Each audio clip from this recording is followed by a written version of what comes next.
Hello and welcome to the channel. In today's video, we're going to be taking a child's toy, the Razor Dirt Rocket, and turning it into something a little more fun and exciting. The box goes about 16 miles per hour. Phase 1 of this build is going to get it to go about 40 miles an hour. This is a very unique build compared to some of the other ones, using a lot of mini moto racing kind of technology instead of the typical maybe zoom brakes or pit bike brakes. So it's going to be a few things that are a little different from other builds that you might have seen. All right, so first thing we're going to do is get yourself a Razor. For this one, we're using the SX500. It does have a larger area to work with as far as batteries. So if you're going to get a large battery, planning ahead, this is probably one of the preferred models compared to the MX500 and 650. I did have a 500, MX500, and did not like the way that the 60-volt batteries fit inside. So this one I got with my kids, and we're going to start building this one up. It does not require you to saw out any or grind out any battery trays. You pretty much, if you want to retain these stock plastic battery covers, you will need to trim the top if you're using the Shrimp Depot 60-volt battery.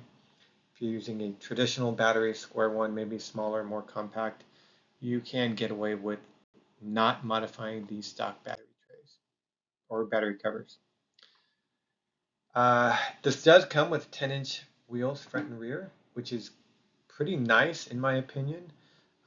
For street use, you can just swap it out for street tires if that's what you're going to do. If you are going to use this for trail riding or dirt and stuff like that, you might want to opt for a larger front wheel. Give it that more, I don't know, reverse mullet look like a typical dirt bike.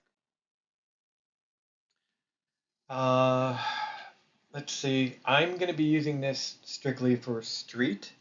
A lot of the parts that you're going to see in this build, they're from other projects that I've done, other pit bike projects and mini road racing projects and stuff like that. First thing I did was I wanted to collect a bunch of parts. So some of the stuff I had, and some of this I had to acquire. A lot of them are fairly affordable. This is the 60-volt battery. This particular controller is a Fardriver. It's a 72530. So you can go 72 volt, which would be a phase 2. For this build, we're just using 60 volt. 3000 watt Kunray brushless. This is a MY1020 Plus. I believe the first gen of the Electro & Co. motor was heavily based off of this Kunray, or maybe the same. I did need to purchase the swingarm extension, so that's the Electrocycle Garage swingarm extension. It bolts right in. You drill basically 2 holes, and then you pretty much bolt it in.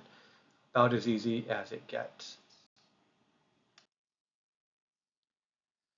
So, pit bike forks are a good upgrade. The stock suspension is just kind of spring damping. At least with the pit bike fork, you're going to get some actual hydraulic damping, and you can always, you can adjust the air gap, you can change the weight of the fluid. If you get really into it, you might want to get a set of Japanese forks, maybe from a YZ or KX or something like that. 630 millimeter pit bike forks and clamps. They are pretty easy to get. You can get them on Amazon. You can get them on eBay. I'm using a 14-inch pit bike wheel, which is pretty typical with the dirt builds and the trail builds. The difference with this front end setup, of course, is going to go back to the brakes. If you're building something that's going to go 30, 40 miles an hour, pit bike hydraulic brake setup is going to be great. If your long-term plans are to build something that's going to be doing about 80 miles an hour, you're going to want to stop, and you're going to want to stop quickly. So this setup has a lot of leftover parts. Pretty much, I believe everything is left over from prior builds. Master cylinder is a Brembo. I'm running a stainless braided line. It's paired up on an RPM radial caliper, and I am using a 250 millimeter rotor. Um, Most of this stuff can be acquired from 73 Moto Parts.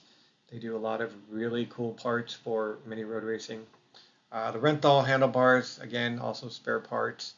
Um, Razor specific part, um, not a lot. Ride or die steering stem, and not a whole lot of Razor on the front end.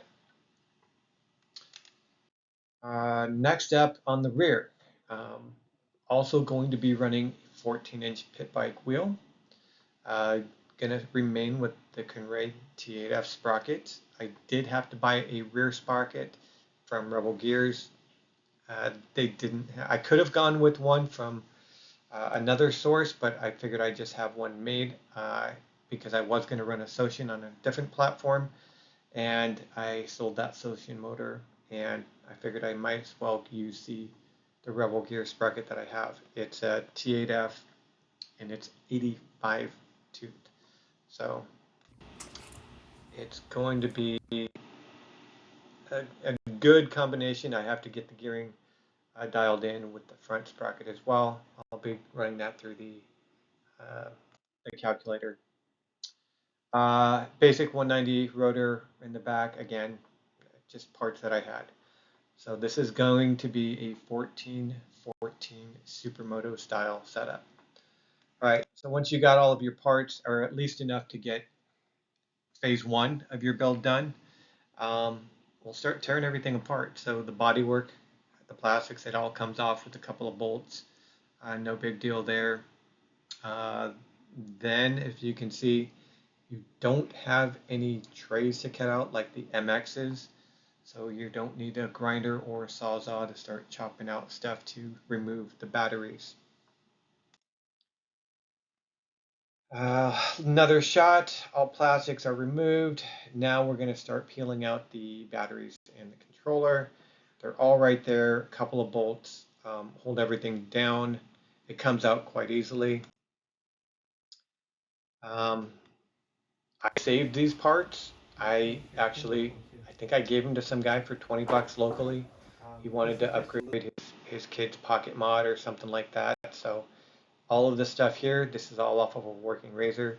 The SLA batteries and controller motor wasn't going to do me any good. Brakes. These are mechanical brakes that come with the bike. Pretty self-explanatory. Again, a couple of bolts. Unbolt everything. Start routing the lines and getting everything removed. On the rear, same as the front. Take the bolts out, loosen the cables up, and the bars as well. Eventually you'll be able to start, and this is one of my kids was taking pictures while we were building this. Batteries come out pretty easily, controller comes out pretty easily. I think I had more trouble getting the brake cables out than anything else. Next, we're going to pull the motor. It's only 3 bolts, pretty self-explanatory. 2 on the left side, 1 on the right side. All right, get the motor out, get the chain off. Eventually, you're going to have to pull the rear wheel if you're replacing wheels. Get all the cables out, everything that you don't need. Right here, we've dropped the front end, and I do, yes, I know people are going to comment. I'm using a gas can to hold up an electric bike, but it's kind of how we do it. Got the front end installed. It's starting to look a little bit like a motorcycle. This is where you'll notice the brake setup. Again, that's, I believe, AliExpress or eBay. You can get the caliper mount. You can get the RPM radial calipers, stainless brake lines. Typically, I would match this up with an Adeline master cylinder. You don't want to go larger than a 14 millimeter master cylinder. If you do, you're probably going to run into trouble.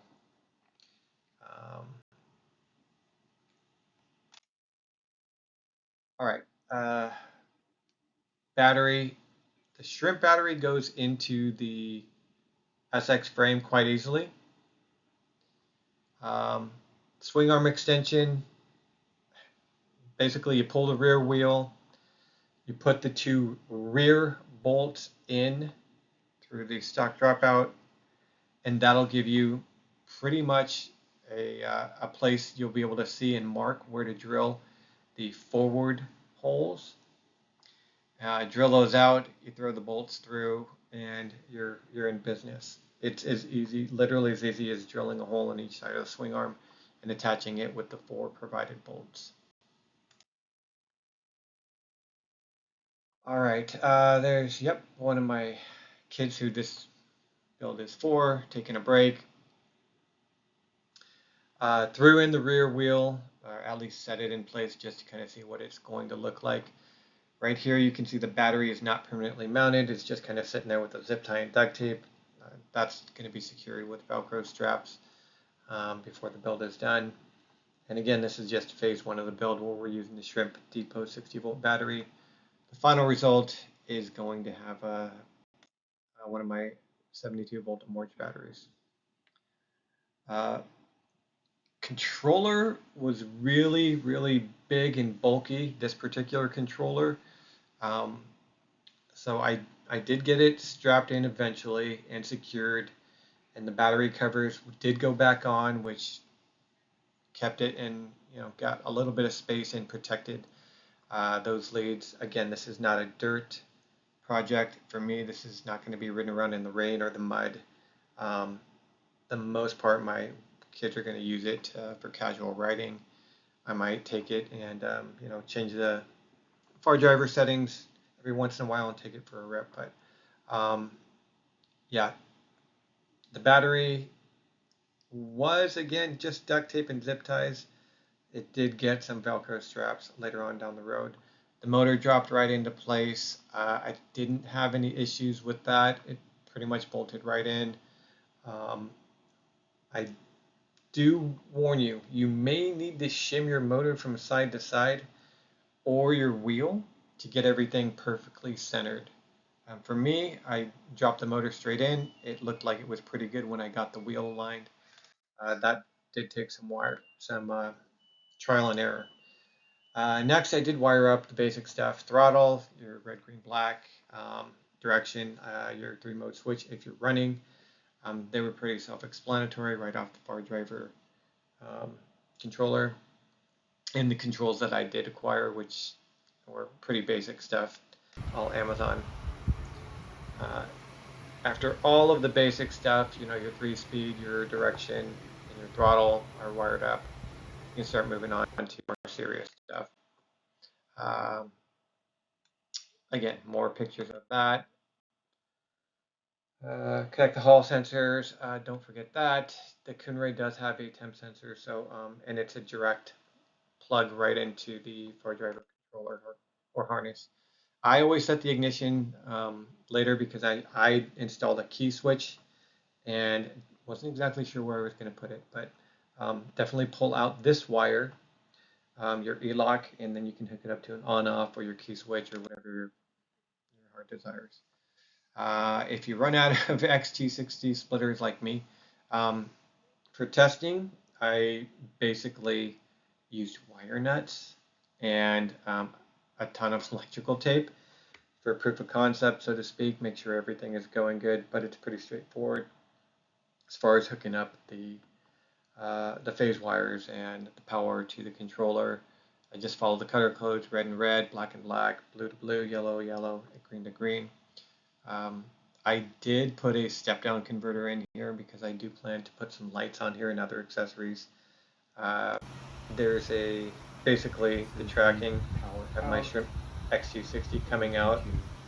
I split it off with the wire nuts so I can get everything tested. We've got it charge, plug for discharge.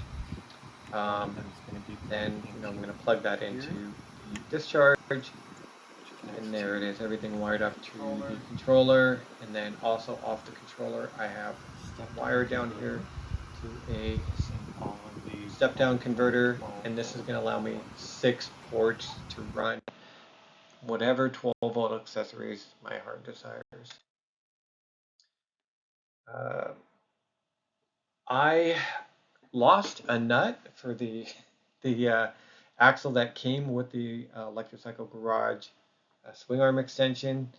Fortunately, I had a leftover 12mm rear axle, so that's what I ended up going with. The only thing that I can say is a little different is if you're going to run a pit bike brake, and there's the rotor and the sprocket. If you're going to run a pit bike brake, they are intended to be ran as a pit bike on the right side of the vehicle. Now for me, I ended up mounting it underslung on the left, obviously because that's where the rotors are and the sprockets are. They're always flipped on these Razors compared to a traditional bike. So instead of top mount, I ended up going with an underslung pit bike rotor on the left side of the swing arm. Battery too tall. I ended up just trimming off the top. So I took the covers off. I did want to retain the covers because I wanted a little bit of a stock look and feel, and I did want some sort of protection against to kind of keep my controller, which they're not the cheapest parts that you're going to put on these bikes, protected from the elements. I just trimmed away at the top. I think I used some shears, some tin snips basically, and that's hacked away at it. Then I got all the tops cut off of them. I opened up the hole for the stock charge port a little bit. I think I just used a step bit and opened it up so I could have a place to put my key switch. And there it is with the side mount key switch.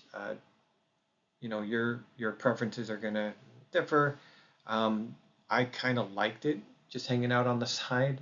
So I had a hole there, and instead of just leaving the charge port, I just pulled it out, opened the hole up a tiniest bit, and then with a little bit of hot glue on the inside, and obviously there was a little bit of it leaking out. Pretty easy. But all right, and then finally I did plug in power. Started with the tune, temp sensor, and then auto tune. Pretty self-explanatory. Phase 1 is pretty much done. Basic bike assembled. I just did the auto tune and then got it to a running condition. I did also do the chain last night. Did some wheel alignment, a little bit more of a pain in the butt, getting the wheel alignment and the chain alignment with the motor, with the pit bike rear caliper mounted, and then started doing the brake bleed. So we're pretty far into phase 2. I also threw on a D&M shock that I had, 220 millimeters, so it gave it a little bit of a lift. Not much, not a lot at all really, but just enough. So phase 1's pretty much done at this point. Next is going to be probably some tuning, 72 volt Morge battery, small parts, the grips, getting the brakes all dialed in, pegs. I have some pegs that actually have some traction on them, taller kickstand to compensate for the massive wheels, and that'll be phase 2, and then phase 3 is probably going to be a new motor, probably the Socian F11, followed up by a Ryan Goodyear tune. All right, thanks for watching. Hope you enjoyed it.